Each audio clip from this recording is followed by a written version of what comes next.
Felipe Domínguez, a quien saludamos con muchísimo gusto. ¿Cómo estás, profesor? Bienvenido, qué gusto saludarte. Buen día, estamos con mucho gusto de la invitación que nos hacen.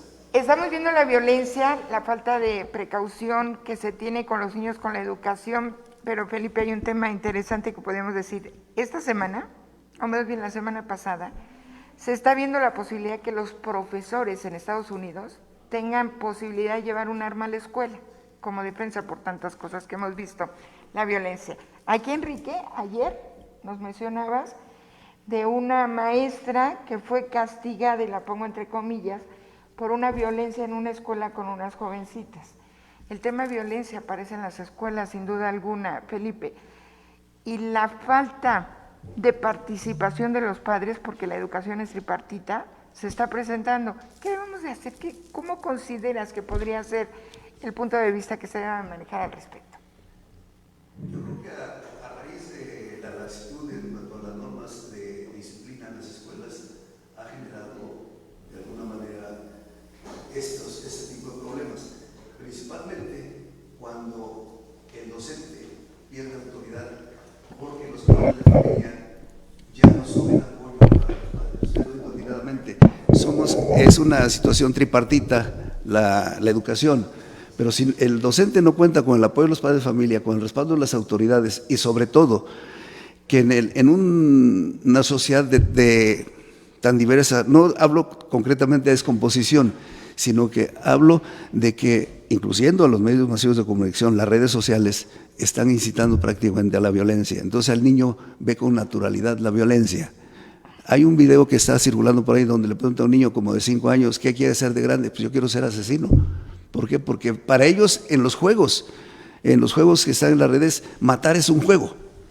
Y como tal crecen con esa idea de que la violencia es parte de su vida. Es lo que comentaba Enrique con estos homicidios que tuvimos recientemente, para ellos es algo normal estar disparando. Es que estábamos hablando la semana anterior, Felipe, de las masacres que ha habido en diversas escuelas en las que el principal protagonista es un adolescente, casi niño. Entonces yo decía que tal proliferación de los juegos, justamente se le pierde la realidad emocional al niño y se posesiona del personaje. Exacto. Y como en los juegos, el matar y después se reanima nuevamente el dibujo animado y el héroe que es inmortal, ellos creen que jugando puede ser que suceda lo mismo. Estoy jugando, voy a jugar que lo mato, pero la realidad es otra. Y volvemos al tema de la educación tripartita, porque si papá supervisa los juegos que está o que tiene el joven, exacto, en casa, de decir, a ver, violencia no, estos juegos no, estos salen de la realidad. El matar no es bueno, y creo que entre más, por no decir sangriento, entre más sangriento el tema es llamativo para los niños, y si viene un tema de puedo disparar, no pasa nada. Es permitido, exacto, en mi casa y por mi familia la violencia porque me dejan jugar con ella. Fíjese que me regreso a la época de cuando éramos niños, de los maestros que decían, cuando un niño se portaba mal hay que sacar al jitomate podrido de la caja para que no se descompongan los demás.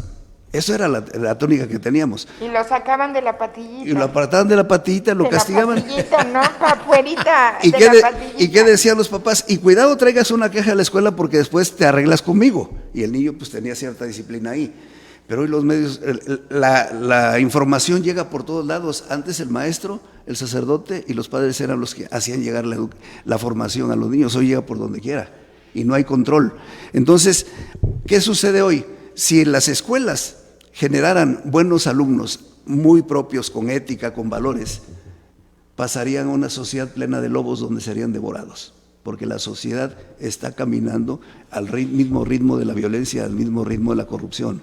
Entonces, si se trata de corregir, ya no solo tiene que ser tripartita, tiene que ser totalmente, hacer una especie como de proyecto Manhattan, disculpen el término, proyecto Manhattan, pero en cuanto a ética y valores. Porque si solamente el maestro lucha sin el apoyo del padre de familia, sin el apoyo de la autoridad y sin el apoyo de la sociedad, sería imposible lograr un cambio. A ver, Felipe. Pero fíjate lo que dijo Felipe. ¿Qué pasaría si de las aulas salieran niños? Yo me voy a regresar un poquito. ¿Qué pasaría si de las casas salieran niños más propicios para las aulas?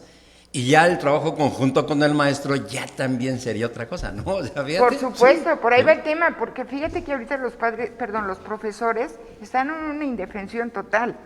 Quieres corregir al niño y el niño se rebela.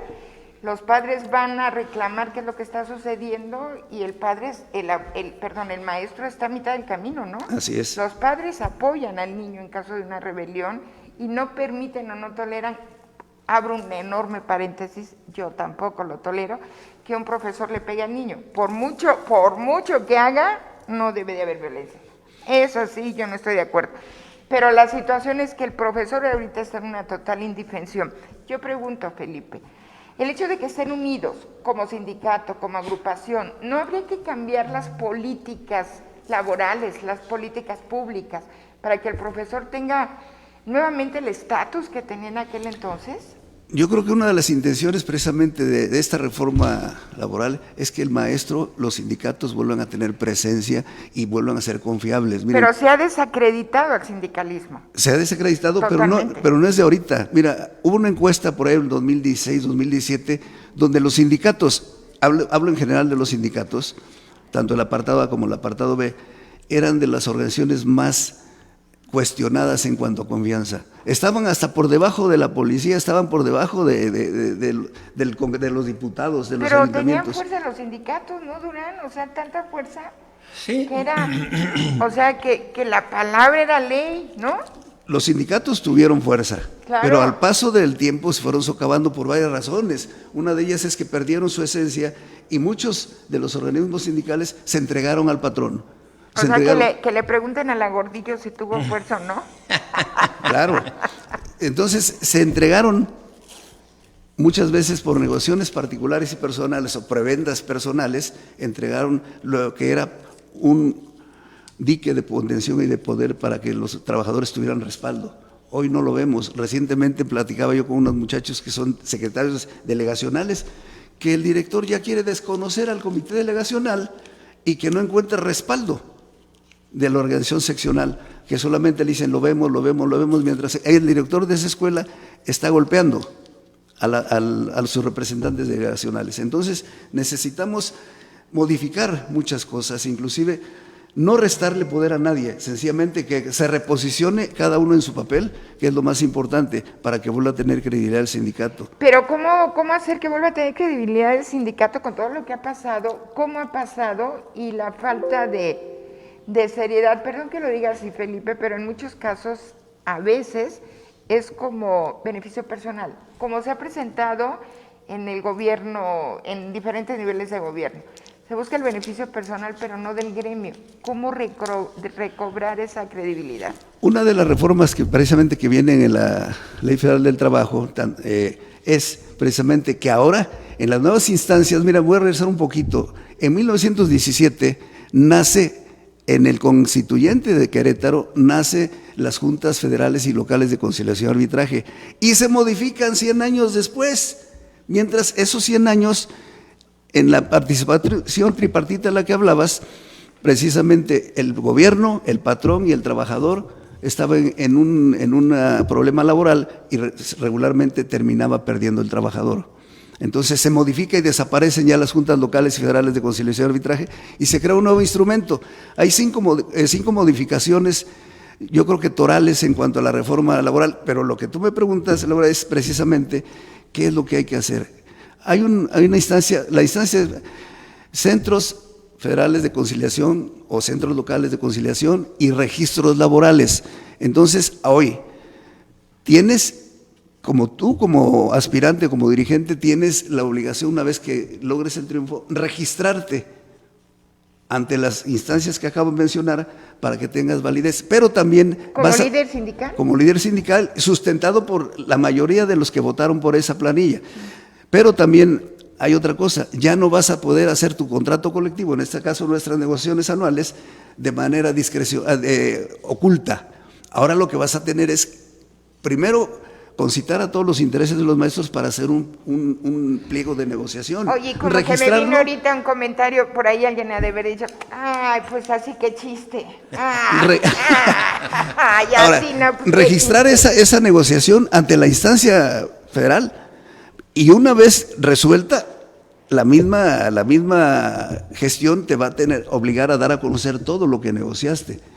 Y en otras circunstancias anteriores a esta reforma es que tú podías negociar y solo dar a conocer lo que quisieras, claro, y tú podías recibir solamente dar a conocer lo que quisieras. Hoy tiene que ser abierto y claro. Transparencia y legalidad en las negociaciones definitivamente sindicales. Por eso digo que más de dos están diciendo ahorita, ay, qué chiste. Pues así no vale la pena, porque se ven negociaciones evidentemente beneficiosas para muchas personas, y no tan solo para el que ofrecía, sino para el que recibía, porque el otro decía, bueno, te doy, pero cuando necesite van a estar en el plantón, te doy, pero cuando yo quiera me van a apoyar en la campaña. Era parte de una negociación oscurita. Esa es parte de lo que se tiene que evitar. Por eso precisamente cuando dijiste, sí que chiste, pues espero que lo reflexionen bien, porque ya no es una patente de corso ser dirigente sindical. Ya hoy se tiene que tener responsabilidad social, porque también tenemos mucho que ajustar con la sociedad. Eso de bloquear calles, eso de cerrar, es válido, no estoy en contra de ello, pero primero está la negociación, la conciliación de los intereses de la gente. O sea, es válida la manifestación de inconformidad. Es válida. Pero no debe ser válida la manifestación que afecta a terceros, ¿no? Que a veces tú ni tienes vela en el entierro y no puedes pasar porque hay una manifestación. ¿Y por qué se dio esto? Porque aprendimos que si no te manifiestas no te hacen caso. No vas de buena fe. Pues es que la tres misma, personas, la misma ¿no? autoridad muchas veces provoca por eso. supuesto. 3 personas que vayan a ver una comisión, tenemos este problema, ayúdenos a resolver. No hacen caso, pues vamos a manifestarnos. La presión social hace que una autoridad... Lo que acaba de decir Enrique va a ser un tema muy interesante a futuro, porque vamos a estar por aquí, y gracias por decirme, vente cada miércoles para que estemos platicando. Las autoridades a veces prohijan y provocan que esto también se genere, para revolver el río y ganar ansiedad de pescadores. Pero les quiero decir una cosa que me he encontrado en mi recorrido visitando amigos y maestros. El conflicto del 2008 no fue provocado inicialmente por el sindicato, fue prohijado por el gobierno en turno. Ellos provocaron esto. Sí, la cerrazón. La cerrazón, y no solo la cerrazón, la imposición de algo que a ellos no les convenía, y provocaron que se movilizara la gente. Pensando, y aquí sí me dice uno de las autoridades en ese tiempo, pero ¿qué pasa? Que se manifiesten, al fin, los maestros no son como tú nos estás diciendo, Felipe. Y el día que se manifestaron, le dije, ahora ve, dile, dice, porque decía, yo también trabajo con maestros, sí, pero de escuelas particulares, no es lo mismo, ahí se levantan y los corren, y aquí no vas a poder. Y el día que se manifestaron, le digo, ahí está tus consecuencias, ahora ve, dile a los maestros que se regresen a las escuelas. Tuvieron que recurrir a la violencia. Pero ¿qué sucedió? En la elección siguiente ese partido no ganó nada, defendieron los centavos y perdieron los pesos. Claro. Entonces también no solamente es cuestión del sindicato, por eso se necesita un entendimiento. Hoy que la política nacional e internacional está generando que los trabajadores deben ser respaldados, que los trabajadores deben de estar fortalecidos con dirigencias electas de manera democrática, con dirigencias que sean transparentes en el manejo de los recursos, con dirigencias que se preocupen por la imagen y por la fortaleza de sus trabajadores, no en lo particular de los dirigentes. Entonces sí tenemos una responsabilidad muy grande. El presidente de la República, independientemente de ello, él ha tendido unos lazos muy importantes. Vamos a revisar las cuestiones en cuanto a pensiones, vamos a revisar la elección de los... No vamos a permitir, o lo ha dicho el presidente, que manos ajenas metan la mano en el proceso electoral del sindicato de maestros. Entonces, hay cosas que debemos de tomarlas porque así conviene, en cierto modo, a que esto tenga que modificarse. Si no, los maestros, si no tenemos esa... Es más, somos un ejemplo social. Nosotros... El que menos tiene estudios, mínimo tiene preparatoria, son los compañeros de apoyo y asistencia a la educación en cuanto al mantenimiento de las escuelas, pero todos tenemos, hay maestros, licenciados, doctorados, posgrados de todo tipo. Entonces, somos un referente para las elecciones. Si hacemos unas elecciones en las cuales podamos aprovechar lo que es el voto libre, sin presiones, sin señalamientos, está respaldado por el voto secreto, y lo analizaremos muy bien Yo creo que sí, porque nos fuimos del jaloncito de las patillas, de los alumnos que ahorita hay que darle jaloncito de patillas a aquellos que se encuentran desorganizando un sindicalismo cuando debería de estar muy bien estructurado. Y que, por cierto, yo tenía entendido que iba a haber elecciones en fecha próxima, ¿no? Ya en fecha, estamos a semanas, yo creo. Para que haya elecciones aquí. Lo vamos a platicar la semana que entra, si nos haces el favor de acompañarnos en cabina. Muchísimas gracias, Felipe Domínguez. Gracias a ustedes y nos vemos el próximo miércoles. Así será, muchísimas gracias. Gracias. Hacemos otra cosa. El compromiso, la pasión, el profesionalismo de informar con toda la verdad, de informar en serio Noticias, con la dirección de Alberto Mojica Nava. En Serio Noticias, una producción del Grupo Somprosa, todos los derechos reservados.